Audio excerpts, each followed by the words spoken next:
जय भवानी, जय शिवाजी. महाराष्ट्राच्या कणाकणात समृद्ध असलेल्या हजारो भक्तांच्या हृदयात स्थान असलेल्या देवी तुळजाभवानीला शक्तीची परममूर्ती मानले जाते.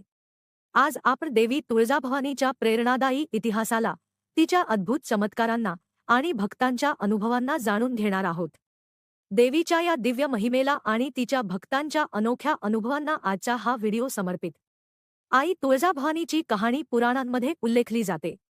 असे मानले जाते की अंबाबाई स्वतः देवी दुर्गेचा अवतार आहे आणि राक्षसांचा नाश करण्यासाठी ती प्रकट झाली. महाराष्ट्राच्या तुळजापुरात स्थित या देवीचे मंदिर अतिप्राचीन आणि शक्तिशाली मानले जाते. देवीची मूर्ती सिंहावर आरूढ असलेली, करुणामय आणि धैर्यशील स्वरूपात दिसते. भक्तांच्या मनोभावनेने ती तिच्या भक्तांना संकटातून तारते. असे म्हणतात की छत्रपती शिवाजी महाराजांनी स्वराज्य स्थापनेपूर्वी तिचे दर्शन घेतले होते आणि तिच्या आशीर्वादाने त्यांना स्वराज्याच्या कार्यात यश मिळाले. शिवरायांनी तिला महाराष्ट्राची कुलस्वामिनी मानले आणि तिच्या आशीर्वादाने अनेक संकट दूर केली. तुळजापुरात असलेले हे मंदिर प्रतिदिन हजारो भक्तांचे स्वागत करते.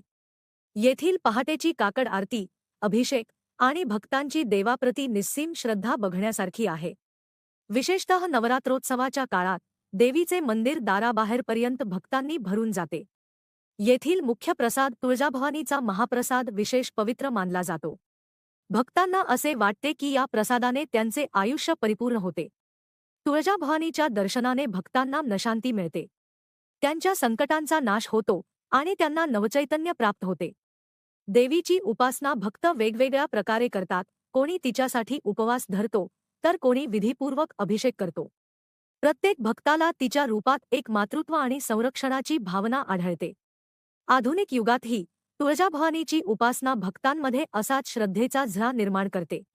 आईच्या आशीर्वादाने अनेक भक्त आपल्या जीवनात नवीन ऊर्जा अनुभवतात.